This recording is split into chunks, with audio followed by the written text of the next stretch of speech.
আসসালামু আলাইকুম ওয়া রাহমাতুল্লাহ।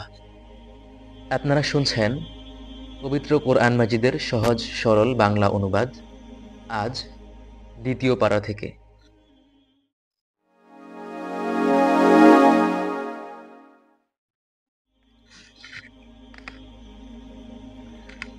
আউযু বিল্লাহি মিনাশ শাইতানির রাজীম। বিসমিল্লাহির রহমানির রহিম। কেবলা বদলের পর মানুষদের ভেতর থেকে কিছু মূর্খ লোক অচিরেই বলতে শুরু করবে, এ কি হলো এদের? এতদিন তারা তাদের যে কেবলার উপর প্রতিষ্ঠিত ছিল, আজ হঠাৎ করে কিসে তাদের সেদিক থেকে ফিরিয়ে দিল? হে নবী, তুমি বলো, পূর্ব পশ্চিম সবই আল্লাহ তাআলার জন্য। তিনি যাকে ইচ্ছা তাকে সঠিক পথে পরিচালিত করেন। যেভাবে আমি তোমাকে হেদায়েত দিয়েছি, সেভাবেই আমি তোমাদের এক মধ্যপন্থী উম্মতে পরিণত করেছি, যেন তোমরা দুনিয়ার অন্যান্য মানুষদের উপর হেদায়েতের সাক্ষী হয়ে থাকতে পারো এবং রাসূলও তোমাদের উপর সাক্ষী হয়ে থাকতে পারে।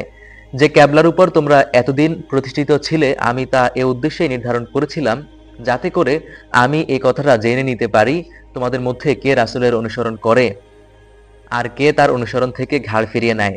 তাদের উপর এটা ছিল কঠিন পরীক্ষা। অবশ্য আল্লাহ তাআলা যাদের হেদায়েত দান করেছেন তাদের কথা আলাদা।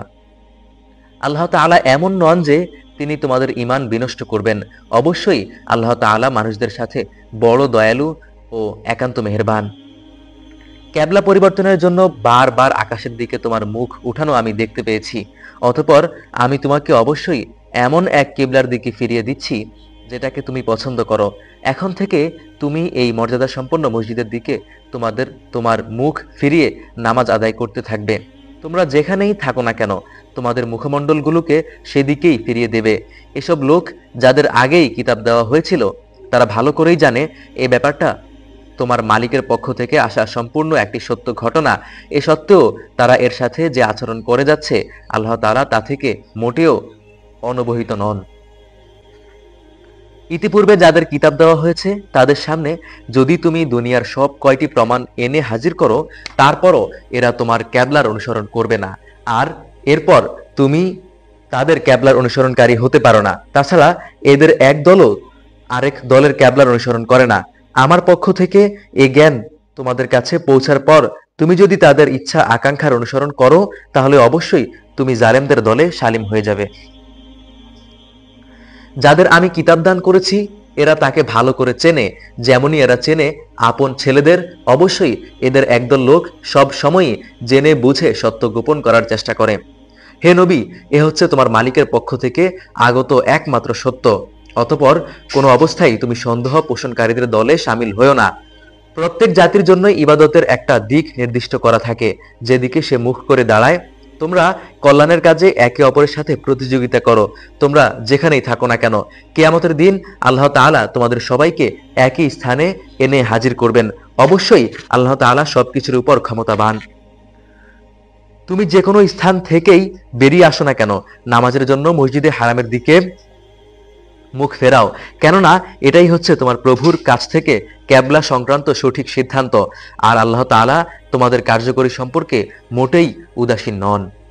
হে নবী, যেদিক থেকেই তুমি বেরিয়ে আসবে নামাজের জন্য, সেখান থেকেই মসজিদে হারামের দিকে মুখ ফিরিয়ে দাঁড়িয়ে যেও। এ সময় তুমি যেখানেই থাকো না কেন সেদিকে মুখ ফিরিয়ে নেবে। তাহলে প্রতিপক্ষের লোকদের কাছে তোমার বিরুদ্ধে দাঁড় করানোর মতো কোনো যুক্তি অবশিষ্ট থাকবে না।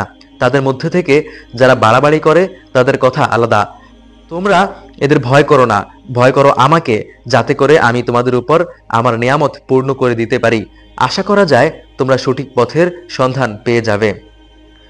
সঠিক পথের সন্ধান দেওয়ার জন্য আমি এভাবে তোমাদের কাছে তোমাদের মাঝ থেকেই একজনকে রাসূল করে পাঠিয়েছি, যে ব্যক্তি প্রথমত তোমাদের কাছে আমার আয়াতসমূহ তেলাওয়াত করবে, দ্বিতীয়ত সে তোমাদের জীবন পরিশুদ্ধ করে দেবে, তৃতীয়ত সে তোমাদের আমার কিতাব ও তার অন্তর্নিহিত জ্ঞান শিক্ষা দেবে।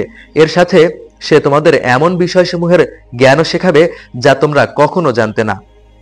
অতএব এসব অনুগ্রহের জন্য তোমরা আমাকে স্মরণ করো, আমিও পুরস্কার দিয়ে তোমাদের স্মরণ করব। তোমরা আমার কৃতজ্ঞতা আদায় করো এবং কখনো আমার অকৃতজ্ঞ হয়ো না। হে মানুষ, তোমরা যারা ঈমান এনেছো, ধৈর্য ও নামাজের মাধ্যমে তোমরা আমার সাহায্য প্রার্থনা করো। অবশ্যই আল্লাহ তাআলা ধৈর্যশীল মানুষদের সাথেই আছেন। যারা আল্লাহ তাআলার পথে নিহত হয়েছে তাদের তোমরা মৃত বলো না, বরং তারাই হচ্ছে আসল জীবিত, কিন্তু এই ব্যাপারে তোমরা কোনো চৈতন্যই রাখো না। আমি অবশ্যই তোমাদের পরীক্ষা করব, কখনো ভয়ভীতি, কখনো ক্ষুধা অনাহার, কখনো বা জান মাল ও ফসলাদির ক্ষতি সাধন করে তোমাদের পরীক্ষা করা হবে। যারা ধৈর্যের সাথে এর মোকাবেলা করে, তুমি সে ধৈর্যশীলদের জান্নাতের সুসংবাদ দান করো। যখন তাদের উপর কোনো বিপদ আপদ আসে, তখন তারা বলে, নিঃসন্দেহে আমরা আল্লাহ তাআলার জন্য অবশ্যই আমরা একদিন তার কাছে ফিরে যাব। বস্তুত এরা হচ্ছে সেসব ব্যক্তি যাদের উপর রয়েছে তাদের মালিকের পক্ষ থেকে পাওয়া অবারিত রহমত ও অপার করুণা, আর এরাই হচ্ছে সঠিক পথপ্রাপ্ত। অবশ্যই সাফা এবং মারোয়া পাহাড় দুটো আল্লাহ তাআলার নিদর্শন সমূহের অন্যতম। অতএব যদি তোমাদের মধ্যে কেউ আল্লাহর ঘরের হজ কিংবা ওমরা আদায় করার ইচ্ছা করে, তার জন্য এই উভয় পাহাড়ের মাঝে তাওয়াফ করাতে দোষের কিছু নেই। যদি কোনো ব্যক্তি নিষ্ঠার সাথে কোনো ভালো কাজ করে, তাহলে তারা যেন জেনে রাখে, নিঃসন্দেহে আল্লাহ তাআলা বান্দার কাজকর্মের যথার্থ মূল্যায়নকারী ও প্রভূত জ্ঞানের অধিকারী। মানুষের জন্য যেসব বিধান আমি আমার কিতাবে বর্ণনা করে দিয়েছি, তারপর যারা আমার নাজিল করা সুস্পষ্ট নিদর্শন সমূহ ও পরিষ্কার পথ নির্দেশ গোপন করে, জেনে রাখো এরাই হচ্ছে সেসব লোক যাদের উপর আল্লাহ তাআলা অভিসম্পাত করেন, অভিশাপ করে অন্যান্য অভিশাপকারীরাও। তবে যারা এই কাজ থেকে তওবা করবে এবং নিজেদের সংশোধন করে নেবে, তারা সেসব সত্য কথা প্রকাশ করবে যা আহলে কিতাবরা গোপন করে আসছিল। এদের উপর আমি দয়া পরবশ হব, আমি পরম ক্ষমাশীল, দয়ালু। অবশ্যই যারা কুফরি করেছে এবং এই কাফের অবস্থায় মৃত্যুবরণ করেছে, তাদের উপর আল্লাহর অভিশাপ রয়েছে। অভিশাপ ফেরেশতাদের, সর্বোপরি অভিশাপ সমগ্র মানবকুলের। অভিশপ্ত হয়েই এরা সেখানে চিরদিন থাকবে। আযাব এদের উপর থেকে মোটেই কম করা হবে না, তাদের কোনো রকম অবকাশও দেওয়া হবে না। তোমাদের মাবুদ একক মাবুদ, তিনি ছাড়া দ্বিতীয় কোনো মাবুদ নেই। তিনি দয়ালু, তিনি মেহেরবান। নিঃসন্দেহে আসমান সমূহ ও জমিনের সৃষ্টির মাঝে, রাত দিনের এই আবর্তনের মাঝে, সাগরে ভাসমান জাহাজ সমূহে যা মানুষের জন্য কল্যাণকর দ্রব্য সামগ্রী নিয়ে ঘুরে বেড়ায়, এর সব কয়টিতেই আল্লাহ তাআলার নিদর্শন মজুদ রয়েছে। আরো রয়েছে আল্লাহ তাআলা আকাশ থেকে বৃষ্টি আকারে যা কিছু নাজিল করেন, সেই বৃষ্টির পানির মাঝে ভূমির নির্জীব হওয়ার পর তিনি পানি দ্বারা তাতে নতুন জীবন দান করেন। অতঃপর এখানে তিনি সব ধরনের প্রাণীর আবির্ভাব ঘটান। অবশ্যই বাতাসের প্রবাহ সৃষ্টি করার মাঝে এবং সে মেঘমালা যাকে আসমান জমিনের মাঝে বশীভূত করে রাখা হয়েছে, তাতে সুস্থ বিবেকবান সম্প্রদায়ের জন্য নিদর্শন রয়েছে। মানুষদের মাঝে কিছু এমনও রয়েছে যে আল্লাহর বদলে অন্য কিছুকে তার সমকক্ষ মনে করে। তারা তাদের তেমনই ভালোবাসে যেমনটি শুধু আল্লাহ তাআলাকেই ভালোবাসা উচিত। আর যারা আল্লাহ তাআলার উপর ঈমান আনে, তাদের সর্বাধিক পরিমাণে ভালোবাসা থাকবে আল্লাহ তাআলার জন্য। অপরদিকে যারা জুলুম করেছে, তারা যদি আযাব স্বচক্ষে দেখতে পেত, তাহলে বুঝতে পারত আসমান জমিনের সমুদায় শক্তি একমাত্র আল্লাহর জন্যই। অবশ্যই আল্লাহ তাআলা শাস্তি দেওয়ার ব্যাপারে অত্যন্ত কঠোর। সেদিনের ভয়াবহ শাস্তি দেখে হতভাগ্য লোকেরা দুনিয়ায় যাদের তারা মেনে চলতো, তাদের অনুসারীদের সাথে সম্পর্ক ছেদের কথা বলবে। এদের সাথে তাদের সব সম্পর্ক সেদিন ছিন্ন বিচ্ছিন্ন হয়ে যাবে।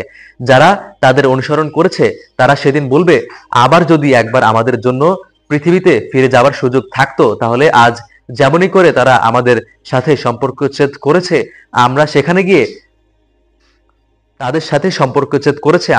গিয়ে তাদের সাথেও সম্পর্কচ্ছেদ করে আসতাম। এভাবেই আল্লাহ তাআলা তাদের কর্মগুলোকে তাদের উপর একরাশ লজ্জা ও আক্ষেপ হিসেবে দেখাবেন। এরা কখনো জাহান্নাম থেকে বেরিয়ে আসতে পারবে না।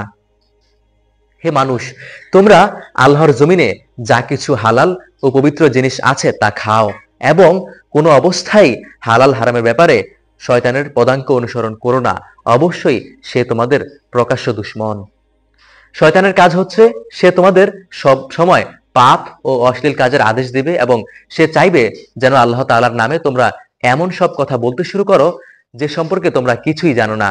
তাদের যখন বলা হয় আল্লাহ তাআলা যা কিছু নাজিল করেছেন তোমরা তা মেনে চলো, তারা বলে, আমরা তো শুধু সে পথেরই অনুসরণ করব যার উপর আমরা আমাদের বাপ দাদাদের পেয়েছি। তাদের বাপ দাদারা যদি এ ব্যাপারে কোনো জ্ঞান বুদ্ধির পরিচয় নাও দিয়ে থাকে এবং তারা যদি হেদায়েত নাও পেয়ে থাকে, তবুও কি তারা তাদের অনুসরণ করবে? যারা হেদায়েত অস্বীকার করে, তাদের উদাহরণ হচ্ছে এমন জন্তুর মতো যে তার পালের আরেকটি জন্তুকে যখন ডাক দেয় তখন পেছনের সেই জন্তুটি তার চিৎকার ও কান্নার আওয়াজ ছাড়া আর কিছুই শুনতে পায় না। মূলত এরা কানেও শোনে না, মুখেও কিছু বলতে পারে না, চোখেও দেখে না, হেদায়েতের কথাও এরা বুঝে না। হে মানুষ, তোমরা যারা ঈমান এনেছো, তোমরা যদি একান্তভাবে আল্লাহ তাআলারই দাসত্ব করো, তাহলে আমি যেসব পাক পবিত্র জিনিস তোমাদের দান করেছি নিঃসংকোচ তা তোমরা খাও এবং এর নিয়ামতের জন্য তোমরা আল্লাহ তাআলার শুকর আদায় করো। অবশ্যই তিনি তোমাদের উপর মৃত জন্তুর গোশত, সব ধরনের রক্ত ও শূকরের গোশত হারাম করেছেন এবং এমন সব জন্তু হারাম করেছেন যা আল্লাহ তাআলা ছাড়া অন্য কারো উপর জবাই কিংবা উৎসর্গ করে রাখা হয়েছে। তবে সে ব্যক্তির কথা আলাদা যে ক্ষুধার কষ্টে অতিষ্ঠ, সে আল্লাহর আইনের সীমালঙ্ঘনকারী নয়, অথবা যেটুকু হলে জীবনটা বাঁচে তার চাইতে বেশি বাড়াবাড়িও না করে। তাহলে এই অপারগতার সময় হারাম খেলে তার উপর কোনো গুনাহ নেই। অবশ্যই আল্লাহ তাআলা ক্ষমাশীল, অনেক মেহেরবান।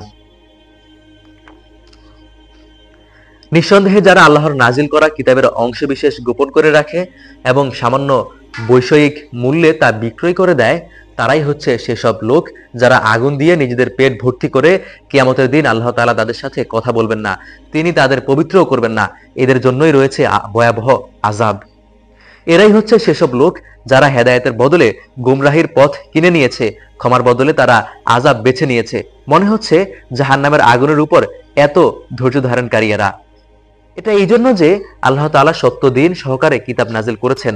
অবশ্যই যারা এই কিতাবে মতবিরোধ করেছে তারা সত্য ও ন্যায়ের পথ থেকে অনেক দূরে নিক্ষিপ্ত হয়ে গেছে।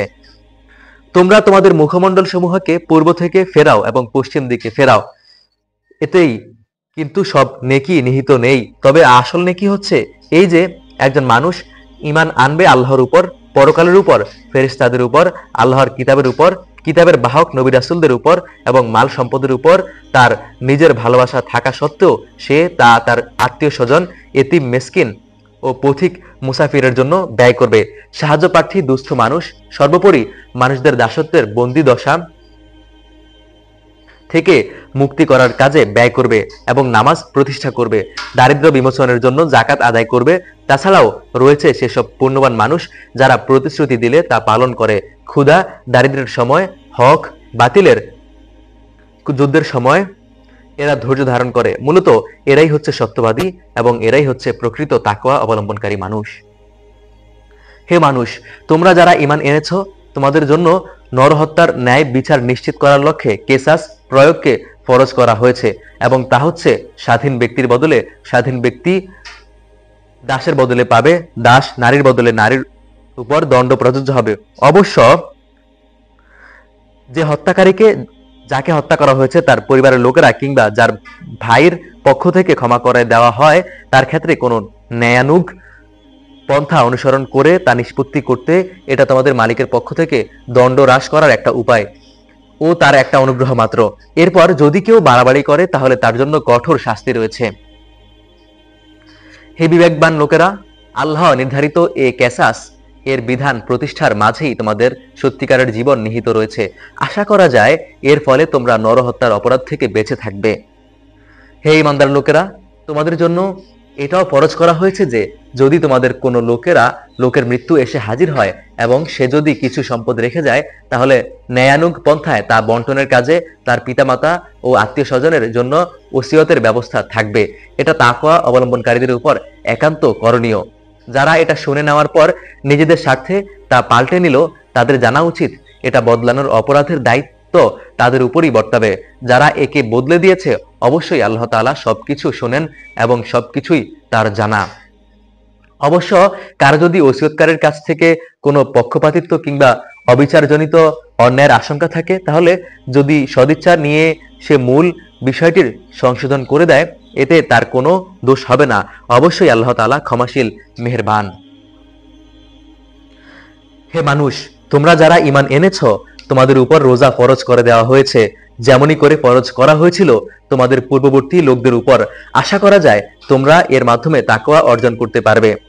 রোজা ফরজ করা হয়েছে নির্দিষ্ট কয়েকটি দিনের জন্য। তারপরও কেউ যদি সে দিনগুলোতে অসুস্থ হয়ে যায় কিংবা কেউ যদি তখন সফরে থাকে, তাহলে সে ব্যক্তি সমপরিমাণ দিনের রোজা সুস্থ হয়ে অথবা সফর থেকে ফিরে এসে আদায় করে নেবে। যারা রোজা রাখার শক্তি রাখে কিন্তু রোজা রাখে না, তাদের জন্য এর বিনিময়ে ফেদিয়া থাকবে, এবং তা হচ্ছে গরিব ব্যক্তির তৃপ্তি ভরে খাবার দেওয়া। অবশ্য যদি কোনো ব্যক্তি এর চাইতে বেশি দিয়ে ভালো কাজ করতে চায়, তাহলে এ অতিরিক্ত কাজ তার জন্য হবে একান্ত কল্যাণকর। অবশ্য তোমরা যদি রোজা রাখতে পারো তাহলে সেটা তোমাদের জন্য ভালো, যদি তোমরা রোজার উপকারিতা সম্পর্কে জানতে। রোজার মাস এমন একটা মাস যাতে কোরআন নাজিল করা হয়েছে, আর এ কোরআন হচ্ছে মানব জাতির জন্য পথের দিশা, সৎ পথের সুস্পষ্ট নিদর্শন ও হক বাতিলের পার্থক্যকারী। অতএব তোমাদের মধ্যে যে ব্যক্তি এ মাসটি পাবে সে এতে রোজা রাখবে। তবে যদি সে অসুস্থ হয়ে পড়ে কিংবা সফরে থাকে, সে পরবর্তী কোনো সময়ে গুনে গুনে সেই পরিমাণ দিন পূরণ করে নিবে। এই সুযোগ দিয়ে আল্লাহ তাআলা তোমাদের কাজকর্মকে আসান করে দিতে চান। আল্লাহ তাআলা কখনোই তোমাদের জীবনকে কঠোর করে দিতে চান না। আল্লাহ তাআলার উদ্দেশ্য হচ্ছে তোমরা যেন গুনে গুনে রোজার সংখ্যাগুলো পূরণ করো। আল্লাহ তাআলা তোমাদের কোরআনের মাধ্যমে যে পথ দেখিয়েছেন তার জন্য তোমরা তার মাহাত্ম্য বর্ণনা করো এবং তার কৃতজ্ঞতা আদায় করো। হে নবী, আমার কোনো বান্দা যখন তোমাকে আমার ব্যাপারে জিজ্ঞেস করে, তুমি তাকে বলো, আমি তার একান্ত কাছেই আছি, আমি আহ্বানকারীর ডাকে সাড়া দেই যখন সে আমাকে ডাকে।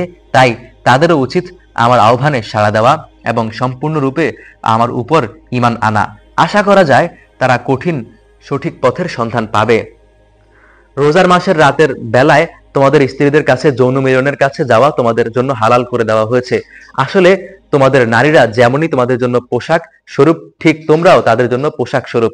আল্লাহ তাআলা এটি জেনেছেন যে রোজার মাসে রাতের বেলায় স্ত্রী সহবাসের ব্যাপারে তোমরা নিজেদের সাথে খেয়ানত করছিলে। অতঃপর তিনি কড়াকড়ি শিথিল করে তোমাদের উপর দয়া পরবশ হলেন এবং তোমাদের মাফ করে দিলেন। এখন তোমরা চাইলে তাদের সাথে সহবাস করতে পারো এবং এই ব্যাপারে আল্লাহ তাআলা তোমাদের জন্য যা লিখে রেখেছেন তা সন্ধান করো। রোজায় তোমরা পানাহার অব্যাহত রাখতে পারো যতক্ষণ পর্যন্ত রাতের অন্ধকার রেখার ভিতর থেকে ভোরের শুভ্র আলোক রেখা তোমাদের জন্য পরিষ্কার প্রতিভাত না হয়। অতঃপর তোমরা রাতের আগমন পর্যন্ত রোজা পূর্ণ করে নাও। মসজিদে যখন তোমরা ইতিকাফ অবস্থায় থাকবে তখন নারী সম্ভোগ থেকে বিরত থাকো। রোজার ব্যাপারে এগুলি হচ্ছে আল্লাহ তাআলা নির্ধারিত সীমারেখা। অতঃপর তোমরা এই সীমারেখার কাছেও যেও না। এভাবেই আল্লাহ তাআলা তার আয়াতসমূহ মানুষদের জন্য বর্ণনা করেন। আশা করা যায় তারা তাকওয়া অর্জন করতে পারবে। তোমরা একে অন্যের অর্থ সম্পদ অবৈধভাবে আত্মসাৎ করবে না। আবার জেনে বুঝে অন্যায়ভাবে অন্য মানুষদের সম্পদের কোনো অংশ ভোগ করার জন্য তাকে বিচারকদের সামনে ঘুষ কিংবা উপঢৌকন হিসেবেও পেশ করো না। হে নবী, তারা তোমাকে নতুন চাঁদগুলো ও তাদের বড় বাড়া কমা সম্পর্কে জিজ্ঞেস করবে। তুমি তাদের বলে দাও, মূলত এগুলো হচ্ছে মানব জাতির জন্য একটি স্থায়ী সময় নির্ঘণ্ট, যার মাধ্যমে মানুষ দিন তারিখ জানতে পারে এবং জেনে নিতে পারে হজের সময়সূচিও। ইহরাম বাঁধার পর পেছন দরজা দিয়ে ঘরে প্রবেশ করার মাঝে কোনো সওয়াব নেই। আসল সওয়াব হচ্ছে কে আল্লাহ তাআলাকে ভয় করলো সেটা দেখা। এখন থেকে ঘরে ঢোকার সময় সামনের দুয়ার দিয়েই তোমরা এসো। তোমরা একমাত্র আল্লাহ তাআলাকে ভয় করবে। আশা করা যায় তোমরা সফল হতে পারবে। তোমরা আল্লাহ তাআলার পথে যে সেসব লোকের সাথে লড়াই করো যারা তোমাদের সাথে লড়াই করে। তোমরা কোনো অবস্থায় সীমা লঙ্ঘন করো না। নিঃসন্দেহে আল্লাহ তাআলা সীমা লঙ্ঘনকারীদের পছন্দ করেন না। যুদ্ধের ময়দানে যেখানেই তোমরা তাদের পাও সেখানেই তোমরা তাদের হত্যা করো। যে সব স্থান থেকে তারা তোমাদের বের করে দিয়েছে তোমরাও তাদের সেসব স্থান থেকে বের করে দাও। জেনে রেখো, ফিতনা ফাসাদ নরহত্যার চাইতেও বড় অপরাধ। তোমরা কাবা ঘরের পাশে কখনো তাদের সাথে যুদ্ধে লিপ্ত হয়েও না যতক্ষণ পর্যন্ত তারা সেখানে তোমাদের সাথে যুদ্ধ না করে। তারা যদি তোমাদের সাথে যুদ্ধ করে তাহলে তোমরাও তাদের সাথে যুদ্ধ করো। মূলত এভাবেই কাফেরদের শাস্তি নির্ধারণ করা হয়েছে। অতঃপর তারা যদি যুদ্ধ থেকে ফিরে আসে তাহলে মনে রেখো আল্লাহ তাআলা বড়ই ক্ষমাশীল ও দয়ার আধার। তোমরা তাদের সাথে লড়াই করতে থাকো যতক্ষণ না জমিনে শিরকের ফিতনা অবশিষ্ট থাকে এবং আল্লাহর জমিনে আল্লাহর দেওয়া জীবন বিধান পুরোপুরি আল্লাহর জন্য নির্দিষ্ট হয়ে যায়। যদি তারা যুদ্ধ থেকে ফিরে আসে তবে তাদের সাথে আর কোনো বাড়াবাড়ি নয়। অবশ্য যারা জালেম তাদের কথা আলাদা।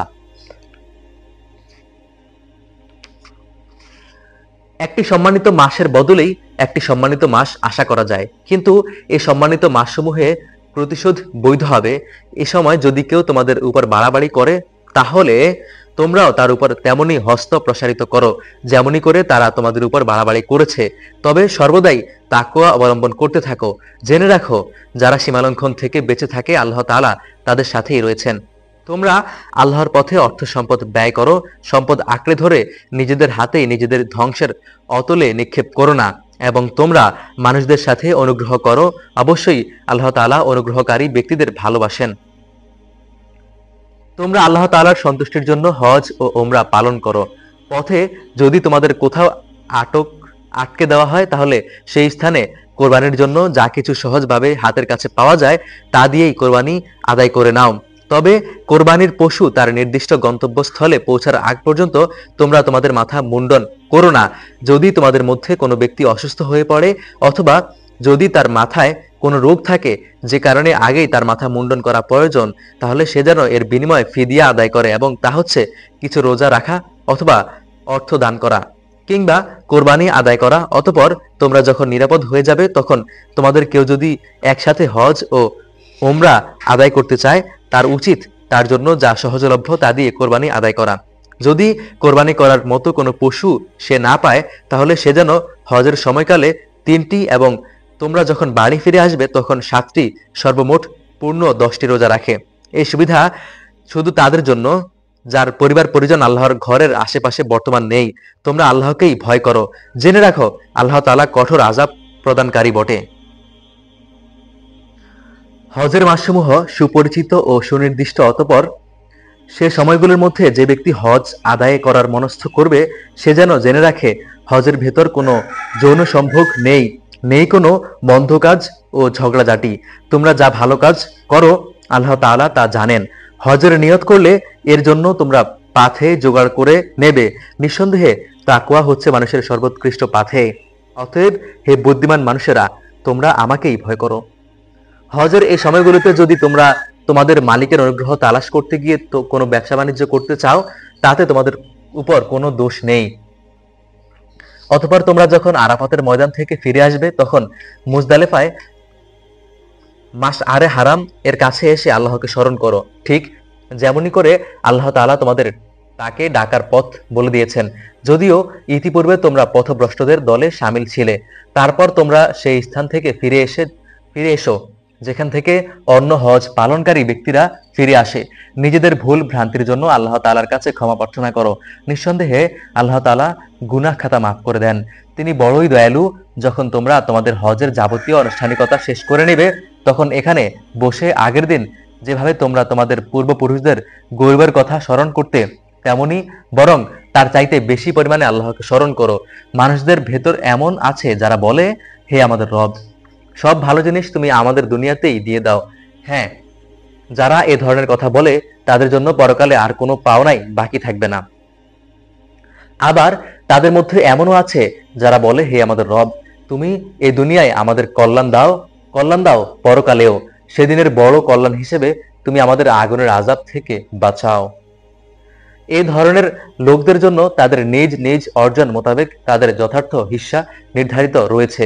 আল্লাহ তাআলা হচ্ছেন দ্রুত হিসাব গ্রহণকারী। হাতে গোনা হজের এই কয়টি দিনে তোমরা আল্লাহকে স্মরণ করো। হজের পর যদি কেউ তাড়াহুড়া করে 2 দিনের মধ্যে মিনা থেকে ফিরে আসে, তাতে যেমন তার কোনো দোষ নেই, তেমনি কেউ যদি সেখানে আরো বেশি অপেক্ষা করতে চায়, তাতেও তার কোনো দোষ নেই। এ নিয়ম হচ্ছে তার জন্য যে আল্লাহকে ভয় করেছে। তোমরা শুধু আল্লাহ তাআলাকেই ভয় করো এবং জেনে রাখো, একদিন তোমাদের অবশ্যই তার কাছে জড়ো করে দেওয়া হবে। মানুষের মাঝে এমন লোক আছে যারা কথাবার্তা তোমাকে পার্থিব জীবনে খুবই উৎফুল্ল করবে। যার মনে যা কিছু আছে সে তার উপর আল্লাহ তাআলাকে সাক্ষী বানায়, কিন্তু সে হচ্ছে ভীষণ ঝগড়াটে ব্যক্তি। যখন সে আল্লাহর জমিনের কোথাও ক্ষমতা লাভ করে, তখন সে চেষ্টা করে সেখানে যেন সে নানা অশান্তির সৃষ্টি করতে পারে, জমিনের শস্যক্ষেত্র বিনাশ করে দিতে পারে, জীবজন্তু ও মানুষের বংশ নির্মূল করে দিতে পারে। মূলত আল্লাহ তাআলা কখনো বিপর্যয় সৃষ্টিকারীদের পছন্দ করেন না। যখন তাকে বলা হয় ফিতনা ফাসাদ না করো, তুমি আল্লাহ তাআলাকে ভয় করো, তখন মিথ্যা অহংকার তাকে গুনাহের প্রতি আরো বেশি উৎসাহিত করে। মূলত এই চরিত্রের লোকের জন্য জাহান্নামই যথেষ্ট। অবশ্যই জাহান্নাম হচ্ছে নিকৃষ্টতম ঠিকানা। মানুষদের ভেতর আবার এমন কিছু লোক রয়েছে যারা আল্লাহ তাআলার সন্তুষ্টি লাভের জন্য নিজের জীবন পর্যন্ত বিক্রি করে দেয়। এই ধরনের বান্দাদের প্রতি আল্লাহ তাআলা বড়ই অনুগ্রহশীল। হে ইমানদার লোকেরা, তোমরা পুরোপুরি ইসলামে দাখিল হয়ে যাও এবং কোনো অবস্থায় শয়তানের পদাঙ্ক অনুসরণ করো না। অবশ্যই সে তোমাদের প্রকাশ্য দুশমন। তোমাদের কাছে আল্লাহ তাআলার এসব সুস্পষ্ট নিদর্শন এসে যাওয়ার পরও যদি তোমরা পদস্খলন ঘটাও, তাহলে নিশ্চিত জেনে রাখো আল্লাহ তাআলা মহাবিজ্ঞ ও পরাক্রমশালী। তবে তারা কি সেদিনের অপেক্ষা করছে যখন আল্লাহ তাআলা স্বয়ং তার ফেরেশতা সহ মেঘের ছায়া দিয়ে তাদের কাছে আসবেন এবং তখন তাদের ভাগ্যের চূড়ান্ত ফয়সালা হয়েই যাবে? সবকিছু তো সর্বশেষে আল্লাহর কাছেই উপনীত হবে। তুমি বনী ইসরাইলের জিজ্ঞেস করো, কি পরিমাণ সুস্পষ্ট নিদর্শন আমি তাদের দান করেছি। আমি তাদের বলেছি, যার কাছে আল্লাহর নিয়ামত আসার পর সে তা বদলে ফেলে, অবশ্যই আল্লাহ তাআলা কঠোর শাস্তি দানকারী। যারা আল্লাহ তাআলাকে অস্বীকার করেছে তাদের জন্য তাদের এই পার্থিব জীবনটা খুব শোভনীয় করে সাজিয়ে রাখা হয়েছে। এরা ঈমানদার ব্যক্তিদের বিদ্রূপ করে, অথচ এই ঈমানদার ব্যক্তি যারা আল্লাহ তাআলাকে ভয় করেছে, শেষ বিচারের দিন তাদের মর্যাদা হবে এদের তুলনায় অনেক বেশি। আল্লাহ তাআলা যাকে চান তাকে অপরিমিত রিজিক দান করেন। এক সময় সব মানুষ একই উম্মতের অন্তর্ভুক্ত ছিল, পরে এরা নানা দলে বিভক্ত হয়ে তাদের স্রষ্টাকেই ভুলে গেল। অতঃপর আল্লাহ তাআলা সঠিক পথের অনুসারীদের সুসংবাদবাহী আর গুনাহগারদের জন্য আযাবের সতর্ককারী হিসেবে নবীদের পাঠালেন। তিনি তাদের সাথে সত্য দিন সহ গ্রন্থ নাজিল করলেন, যেন তা মানুষদের এমন পারস্পরিক বিরোধ সমূহের চূড়ান্ত ফয়সালা করতে পারে যে ব্যাপারে তারা মতবিরোধ করে তাদের কাছে সুস্পষ্ট হেদায়েত পাঠানো সত্ত্বেও তারা পারস্পরিক বিদ্রোহ ও বিদ্বেষ সৃষ্টির জন্য মতবিরোধ করেছে। অতঃপর আল্লাহ তাআলা ঈমানদারদের স্বীয় ইচ্ছায় সেই সঠিক পথ দেখালেন যার ব্যাপারে ইতিপূর্বে তারা মতবিরোধ করেছিল। আল্লাহ তাআলা যাকে চান তাকে সঠিক পথ দেখান। তোমরা কি মনে করে নিয়েছো যে তোমরা এমনি এমনি জান্নাতে প্রবেশ করবে, অথচ তোমাদের পূর্ববর্তী লোকদের বিপদের মতো কিছুই তোমাদের কাছে এখনো আসেনি? তাদের উপর নানা অভাব অভিযোগ ও রোগ ব্যাধি এসেছে, কঠিন নিপীড়নে তাদের প্রকম্পিত করে দেওয়া হয়েছে। এমনকি স্বয়ং আল্লাহর নবী ও তার সঙ্গী সাথীরা এক পর্যায়ে এই বলে আর্তনাদ করে উঠেছে, আল্লাহ তাআলার সাহায্য কবে আসবে? আল্লাহ তাআলা সান্ত্বনা দিয়ে বললেন, হ্যাঁ, অবশ্যই আল্লাহ তাআলার সাহায্য অতি নিকটে। তারা তোমার কাছে জানতে চাইবে তারা কি খাতে খরচ করবে। তুমি তাদের বলে দাও, যা কিছুই তোমরা তোমাদের পিতামাতা, আত্মীয় স্বজন, এতিম, অসহায়, মিসকিন এবং মুসাফিরের জন্য খরচ করবে, তাই আল্লাহ তাআলা গ্রহণ করবেন। যা ভালো তোমরা করবে আল্লাহ তাআলা তা অবশ্যই জানতে পারবেন। ন্যায় প্রতিষ্ঠা ও অন্যায় নির্মূল করার জন্য যুদ্ধ তোমাদের উপর ফরজ করে দেওয়া হয়েছে, আর সেটাই তোমাদের কাছে অপছন্দনীয়। কিন্তু এমনও তো হতে পারে যে বিষয়টি তোমাদের ভালো লাগে না, তাই তোমাদের জন্য কল্যাণকর। আবার একইভাবে এমন কোনো জিনিস যা তোমাদের তোমরা পছন্দ করবে কিন্তু তা হবে তোমাদের জন্য ক্ষতিকর। আল্লাহ তাআলাই সব চাইতে ভালো জানেন, তোমরা কিছুই জানো না। সম্মানিত মাস ও তাতে যুদ্ধ করা সম্পর্কে তারা তোমাকে জিজ্ঞেস করবে। তুমি তাদের বলে দাও, এই মাসে যুদ্ধ বিগ্রহ করা অনেক বড় গুনাহ, কিন্তু আল্লাহর কাছে এর চাইতেও বড় গুনাহ হচ্ছে আল্লাহর পথ থেকে মানুষদের ফিরিয়ে রাখা, আল্লাহকে অস্বীকার করা, খানায় কাবার দিকে যাওয়ার পথ রোধ করা, সেখানকার অধিবাসীদের সেখান থেকে বের করে দেওয়া, আর আল্লাহ দ্রোহিতার ফিতনা ফাসাদ হত্যাকাণ্ডের চাইতেও অনেক বড় অন্যায়। তুমি ভেবো না যে এরা তোমাদের সাথে এ মাসে হয়ে লড়াই বন্ধ করে দেবে। তারা তো পারলে বরং তোমাদের সবাইকে তোমাদের ইসলামী জীবন বিধান থেকেও ফিরিয়ে নিতে চাইবে। যদি তোমাদের কোনো ব্যক্তি তার দিন থেকে ফিরে যায়, অতঃপর সে মৃত্যুমুখে পতিত হয় এমন অবস্থায় যে সে সুস্পষ্ট কাফের ছিল, তাহলে তারাই হবে সেসব লোক যাদের যাবতীয় কর্মকাণ্ড দুনিয়া আখিরাতে বিফলে যাবে, আর এরাই হবে জাহান্নামের অধিবাসী, সেখানে তারা চিরদিন থাকবে। নিঃসন্দেহে যারা ঈমান এনেছে, যারা হিজরত করেছে এবং আল্লাহর পথে জিহাদ করেছে, তারাই হচ্ছে এমন লোক যাদের ব্যাপারে আল্লাহ তাআলার অনুগ্রহের আশা করা যায়। আল্লাহ তাআলা ক্ষমাশীল, অত্যন্ত দয়ালু। হে নবী, এরা তোমাকে মদ ও জুয়া সম্পর্কে জিজ্ঞেস করবে। তুমি বলো, এই দুটো জিনিসের মধ্যে অনেক বড় ধরনের পাপ রয়েছে, যদিও মানুষের জন্য এতে কিছু ব্যবসায়িক মুনাফাও রয়েছে, কিন্তু এই উভয়ের গুনাহ এদের ব্যবসায়িক মুনাফার চাইতে অনেক বেশি। তারা তোমাকে এও জিজ্ঞেস করে যে তারা নেক কাজে কি কি খরচ করবে। তুমি তাদের বলো, দৈনন্দিন প্রয়োজন পূরণের পর যা অতিরিক্ত তা খরচ করো। আল্লাহ তাআলা এভাবে তোমাদের জন্য তার আয়াতসমূহ খুলে খুলে বলে দেন। আশা করা যায় তোমরা চিন্তা ভাবনা করবে। ইহকাল পরকাল উভয় সময় নিয়েই চিন্তা ভাবনা করবে। তোমাকে যারা এতিমদের ব্যাপারে জিজ্ঞেস করবে, তুমি বলো, সংশোধনের সব পন্থাই তাদের জন্য উত্তম। যদি তোমরা তোমাদের ধন সম্পদ তাদের সাথে মিশিয়ে ফেলো, তাতে কোনো দোষ নেই, কারণ তারা তো তোমাদেরই ভাই। আর আল্লাহ তাআলা এটা ভালো করেই জানেন কে ন্যায়ানুগ পন্থায় আছে আর কে ফাসাদি স্বভাবের লোক। আল্লাহ তাআলা চাইলে এই ব্যাপারে তোমাদের আরো অধিক কষ্ট দিতে পারতেন। নিঃসন্দেহে আল্লাহ তাআলা মহা ক্ষমতাবান, কুশলী। তোমরা কখনো কোনো মুশরিক নারীকে বিয়ে করো না যতক্ষণ না তারা ঈমান আনে। মনে রেখো, একজন মুসলমান দাসীও একজন ঐতিহ্যবাহী মুশরিক নারীর চাইতে উত্তম, যদিও এ মুশরিক নারীটি তোমাদের বেশি ভালো লাগে। আর তোমরা কোনো মুশরিক ব্যক্তির কাছে মুসলিম মহিলাদের বিয়ে দেবে না যতক্ষণ না তারা আল্লাহর উপর ঈমান আনে, কেননা একজন ঈমানদার দাসও একজন উঁচু খানদানের মুশরিক ব্যক্তির চাইতে ভালো, যদিও এ মুশরিক ব্যক্তিটি তোমাদের ভালো লাগে, কেননা এরা তোমাদের জাহান্নামের আগুনের দিকেই ডাকে। আর আল্লাহ তাআলা হামেশাই তার মুমিন বান্দাদের তার আদেশ বলে জান্নাত ও ক্ষমার দিকেই আহ্বান জানান, এবং এজন্য তিনি তার আয়াতসমূহ মানুষদের কাছে স্পষ্ট করে বর্ণনা করেন। আশা করা যায় তারা উপদেশ গ্রহণ করবে। হে নবী, তারা তোমার কাছ থেকে মহিলাদের মাসিক, ঋতুকাল ও এ সময় তাদের সাথে দৈহিক মিলন সম্পর্কে জানতে চাইবে। তুমি বলো, আসলে মহিলাদের এ সময়টা হচ্ছে একটা অপবিত্র ও কষ্টকর অবস্থা, কাজেই ঋতুকালে তাদের সঙ্গ বর্জন করবে, এবং এ সময় দৈহিক মিলনের জন্য তোমরা তাদের কাছে যেও না যতক্ষণ না তারা পুনরায় পবিত্র হয়। অতঃপর তারা যখন পুরো পাক সাফ হয়ে যায় তখন তোমরা তাদের কাছে যাও। দৈহিক মিলনের যে পদ্ধতি আল্লাহ তাআলা শিখিয়ে দিয়েছেন সেভাবে আল্লাহ তাআলা অবশ্যই সেসব লোকদের ভালোবাসেন যারা তাওবা করে, এবং তিনি তাদেরও ভালোবাসেন যারা পাক পবিত্রতা অবলম্বন করে। তোমাদের স্ত্রীরা হচ্ছে তোমাদের জন্য সন্তান উৎপাদনের ফসল ক্ষেত্র। তোমরা তোমাদের এই ফসল ক্ষেত্রে যেভাবে ইচ্ছা সেভাবেই গমন করো। তোমরা নিজেদের ভবিষ্যতের জন্য কিছু অগ্রিম ন্যাক আমল পাঠিয়ে দাও। তোমরা আল্লাহকে ভয় করো। জেনে রেখো, একদিন অবশ্যই তোমাদের সবাইকে তার সামনাসামনি হতে হবে। মুমিনদের তুমি পুরস্কারের সুসংবাদ দাও। তোমরা তোমাদের এমন শপথের জন্য আল্লাহকে কখনো ঢাল হিসেবে ব্যবহার করবে না যার মাধ্যমে ভালো কাজ করা, আল্লাহ তাআলাকে ভয় করা এবং মানুষদের মাঝে শান্তি শৃঙ্খলা প্রতিষ্ঠা করার কাজ থেকে তোমরা দূরে থাকবে। আল্লাহ তাআলা তোমাদের সবকিছুই শোনেন এবং সব কথাই তিনি জানেন। আল্লাহ তাআলা তোমাদের নিরর্থক শপথের জন্য কখনো পাকড়াও করবেন না, তবে তিনি অবশ্যই সেসব শপথের ব্যাপারে তোমাদের জিজ্ঞাসাবাদ করবেন যা তোমরা মনের সংকল্পের সাথে সম্পন্ন করো। বস্তুত আল্লাহ তাআলা ক্ষমাশীল, ধৈর্যশীল। যেসব লোক নিজ স্ত্রীদের কাছে যাবে না বলে কসম করেছে তাদের মনস্থির করার জন্য তাদের 4 মাসের অবকাশ রয়েছে।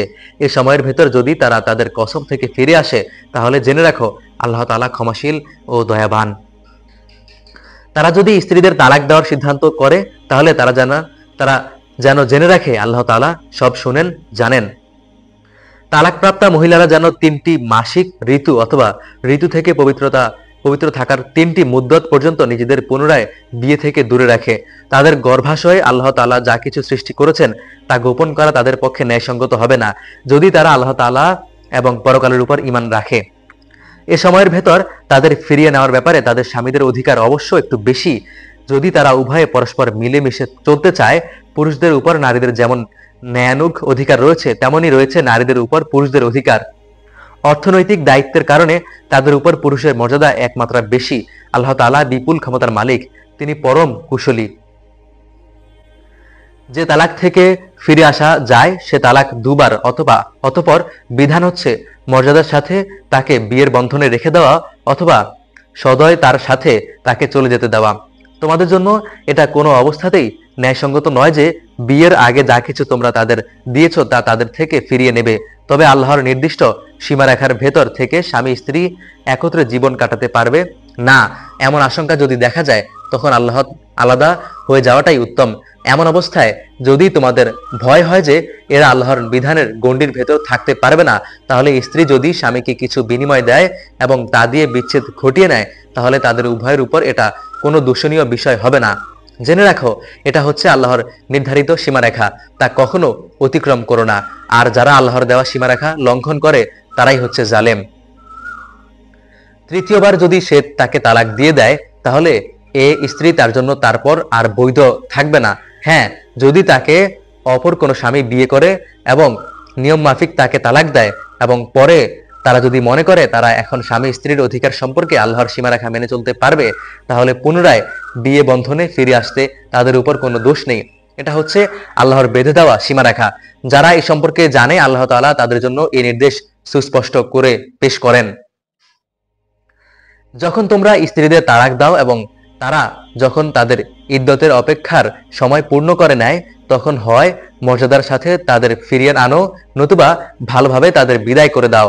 শুধু কষ্ট দেওয়া এবং তাদের উপর বাড়াবাড়ি করার উদ্দেশ্যে তাদের আটকে রেখো না। আর যে ব্যক্তি এমন কাজ করে সে প্রকারান্তরে নিজের উপরই জুলুম করে। সাবধান, আল্লাহর আয়াতসমূহকে কখনো হাসি তামাশার বস্তু মনে করো না। স্মরণ করো, তোমরা ছিলে অজ্ঞ, আল্লাহ তাআলা তোমাদের উপর হেদায়েত পাঠিয়ে নিয়ামত দান করেছেন। শুধু তাই নয়, তিনি তোমাদের জন্য জ্ঞান ও যুক্তিপূর্ণ কিতাব নাজিল করেছেন, যা দিয়ে তিনি তোমাদের সব ধরনের নিয়ম কানুন বাতলে দেন। অতএব তোমরা আল্লাহকে ভয় করো এবং জেনে রাখো, আল্লাহ তোমাদের যাবতীয় কাজকর্ম সম্পর্কে সম্পূর্ণ ওয়াকিফাল রয়েছেন।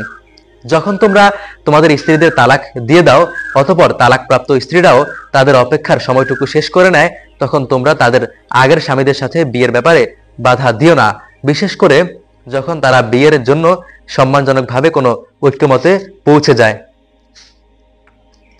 তোমাদের ভেতর যারা আল্লাহ তাআলা ও পরকালের উপর বিশ্বাস স্থাপন করে, তাদের এর মাধ্যমে আদেশ দেওয়া হচ্ছে, মূলত এটা তোমাদের জন্য অধিক সম্মানের এবং অনেক পবিত্র কর্মধারা, কারণ আল্লাহ তাআলা জানেন তোমরা কিছুই জানো না।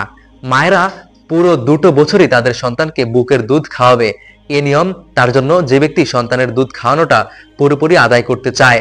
সন্তানের দুধ খাওয়ানোর জন্য মায়েদের সম্মানজনক ভরণ পোষণ সুনিশ্চিত করতে হবে। কোনো ব্যক্তির উপর তার সাধ্যাতীত বোঝা চাপিয়ে দেওয়া যাবে না। পিতার সঙ্গতির কথা ভাবতে গিয়ে দেখতে হবে মায়েরাও যেন আবার নিজ সন্তান নিয়ে বেশি কষ্টে না পড়ে যায় এবং পিতাকেও যেন সন্তান জন্ম দেওয়ার কারণে অযথা কষ্টে পড়ে যেতে না হয়, সেটাও খেয়াল রাখতে হবে। সন্তানের পিতার অবর্তমানে তার উত্তরাধিকার উপর সন্তানের জন্মধাত্রী মায়ের অধিকার এভাবেই বহাল থাকবে।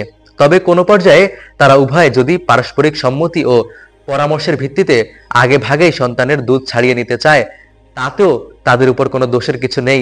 তোমরা যদি নিজেদের বদলে অন্য কাউকে সন্তানের দুধ খাওয়ানোর জন্য নিয়োগ করতে চাও এবং যদি ধাত্রীর পাওনা যথাযথভাবে তোমরা বুঝিয়ে দাও, তাতেও কোনো গুনাহ নেই। সর্বাবস্থায় তোমরা আল্লাহ তাআলাকে ভয় করো এবং জেনে রাখো, তোমরা যা কিছুই করো আল্লাহ তাআলা তার সব কিছুই দেখতে পান। তোমাদের মধ্যে যারা মৃত্যু মুখে পতিত হয় এবং তারা যদি তাদের স্ত্রীদের জীবিত রেখে যায়, সে অবস্থায় স্ত্রীরা যদি বিয়ে করতে চায়, তাহলে তারা তাদের নিজেদের 4 মাস 10 দিন পর্যন্ত সময় বিয়ে থেকে বিরত রাখবে। অপেক্ষার এই সময়টুকু যখন তারা পূরণ করে নেবে, তখন এই বিষয়টিতে তোমাদের উপর কোনো দোষ চাপানো হবে না। তখন তারা নিজেদের বিয়ের ব্যাপারে ন্যায়ানুগ পন্থায় যা ইচ্ছা তা করবে। মূলত তোমরা যে যাই করো না কেন, আল্লাহ তাআলা তার পুরোপুরি খবর রাখেন।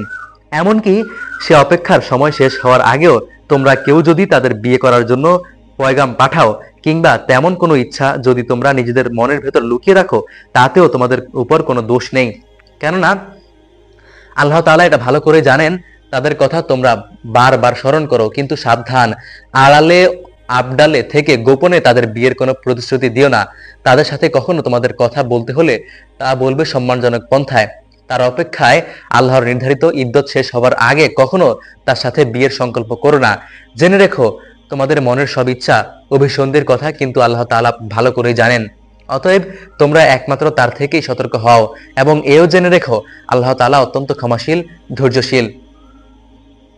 যে স্ত্রীদের তোমরা কখনো স্পর্শ করনি কিংবা তাদের জন্য মোহরের কোনো অঙ্ক নির্ধারণ করনি, এমন অবস্থায় যদি তোমরা তাদের তালাক দাও, তাতে তোমাদের উপর কোনো গুনাহ নেই। এ পরিস্থিতিতে মোহরের কোনো অঙ্ক নির্ধারণ না হলেও তাদের ন্যায়ানুগ পন্থায় কিছু অর্থ আদায় করে দেবে। ধন্য ব্যক্তির উপর এটা হবে তার নিজ ক্ষমতা অনুযায়ী এবং গরিব ব্যক্তির উপর হবে তার সঙ্গতি অনুযায়ী।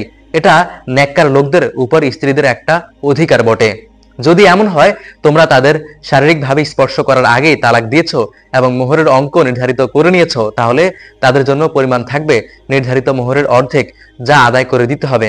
হ্যাঁ, তালাকপ্রাপ্ত স্ত্রী নিজের থেকে যদি তোমাদের তা মাফ করে দেয়, কিংবা যে স্বামীর হাতে বিয়ের বন্ধন রয়েছে সে যদি স্ত্রীকে নির্দিষ্ট পরিমাণের বেশি দিয়ে অনুগ্রহ দেখাতে চায়, সেটা ভিন্ন কথা।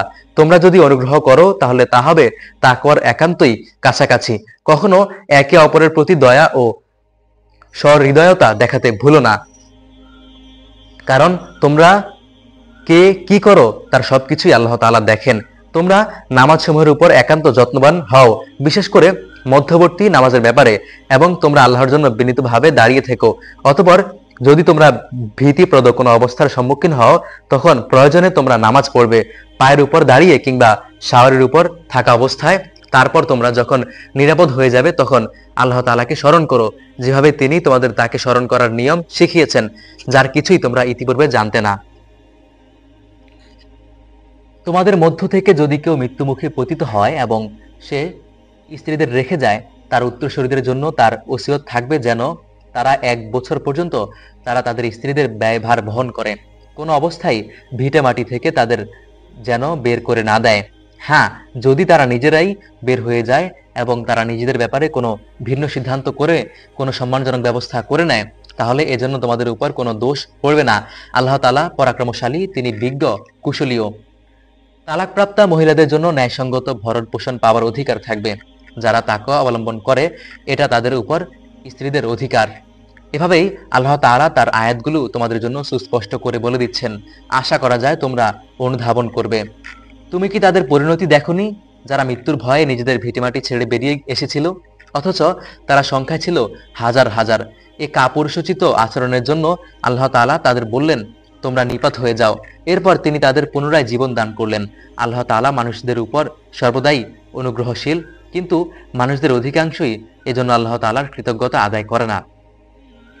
তোমরা আল্লাহর পথে লড়াই করো এবং ভালো করে জেনে রাখো, আল্লাহ তাআলা অবশ্যই সবকিছু শোনেন, তিনি সবকিছু জানেন। কে এমন আছে যে আল্লাহকে উত্তম ঋণ দেবে? যে কেউই আল্লাহকে ঋণ দেবে সে যেন জেনে রাখে আল্লাহ তাআলা ঋণের সে অঙ্কটি তার জন্য বহুগুণ বাড়িয়ে দিবেন। আল্লাহ তাআলা কাউকে ধনী আবার কাউকে গরিব করেন, আর তোমাদের ধনী গরিব সবাইকে তো একদিন তার কাছেই ফিরিয়ে নেওয়া হবে। তুমি কি মুসার পর বনী ইসরায়েল দলের কাছে পাঠানো তাদের কতিপয় নেতাকে দেখোনি, যখন তারা তাদের নবীর কাছে বলছিল, আমাদের জন্য একজন বাদশাহ ঠিক করে দাও, যেন তার সাথে মিলে আমরা আল্লাহর পথে লড়াই করতে পারি। আল্লাহর সে নবী তাদের বলল, তোমাদের অবস্থা আগের লোকদের মতো এমন হবে না তো যে আল্লাহ তাআলা তোমাদের লড়াইয়ের আদেশ দিবেন এবং তোমরা লড়াই করবে না। তারা বলল, আমরা কেন আল্লাহর পথে লড়বো না, বিশেষ করে যখন আমাদেরকে আমাদের বাড়ি ঘর থেকে বের করে দেওয়া হয়েছে, আমাদের ছেলে মেয়েদের কাছ থেকে আমাদের বিভিন্ন বিচ্ছিন্ন করে দেওয়া হয়েছে। অতঃপর যখন সত্যি সত্যি তাদের যুদ্ধের আদেশ দেওয়া হলো, তখন তাদের মধ্যে কতিপয় সাহসী বান্দা ছাড়া অধিকাংশই সেদিন ময়দান ছেড়ে পালিয়ে গেল। আল্লাহ তাআলা জালেমদের ভালো করেই জানেন। তাদের নবী তাদের বলল, নিঃসন্দেহে আল্লাহ তাআলা তালুতকে তোমাদের উপর বাদশাহ নিযুক্ত করে পাঠিয়েছেন। এ কথা শুনে তারা বলল, তার কি অধিকার আছে এমন আমাদের উপর রাজত্ব করার? বাদশাহীর অধিকার বরং তার চাইতে আমাদেরই বেশি। তাছাড়া অর্থ প্রাচুর্য তাকে কখনো বেশি দেওয়া হয়নি। আল্লাহর নবী বলল, তোমাদের উপর বাদশাহ হিসেবে আল্লাহ তাআলা তাকে বাছাই করেছেন এবং এজন্য তার শারীরিক যোগ্যতা ও জ্ঞান প্রতিভা বাড়িয়ে দিয়েছেন। আল্লাহ তাআলা যাকে চান তাকেই তার রাজক ক্ষমতা দান করেন। আল্লাহ তাআলা প্রাচুর্যময় ও মহাবিজ্ঞ। তাদের নবী তাদের বলল, অবশ্যই তার বাদশাহীর কিছু চিহ্ন থাকবে এবং তা হচ্ছে, সে তোমাদের সামনে বনী ইসরায়েলের হারানো সিন্দুকটি এনে হাজির করবে। এতে তোমাদের জন্য তোমাদের মালিক আল্লাহর পক্ষ থেকে প্রশান্তির বিষয় মজুদ থাকবে। তাছাড়া এই সিন্দুক মুসা ও হারুনের পরিবার পরিজনের কিছু রেখে যাওয়া জিনিসপত্র থাকবে। আল্লাহ তাআলার নির্দেশে তার ফেরেশতারা এই সিন্দুক তোমাদের জন্য বহন করে আনবে। যদি তোমরা ঈমান আনো তাহলে তোমরা দেখবে এতে তোমাদের জন্য অনেক নিদর্শন রয়েছে। রাজত্ব পেয়ে তালুত যখন নিজ বাহিনী নিয়ে এগিয়ে গেল, তখন সে তার লোকদের বলল, আল্লাহ তাআলা ঝর্ণার পানি দিয়ে তোমাদের পরীক্ষা করবেন। যদি তোমাদের মধ্যে কেউ এ থেকে কোনো পানি পান করে তাহলে সে আর আমার দলভুক্ত থাকবে না, আর যে ব্যক্তি তা খাবে না সে অবশ্যই আমার দলভুক্ত থাকবে।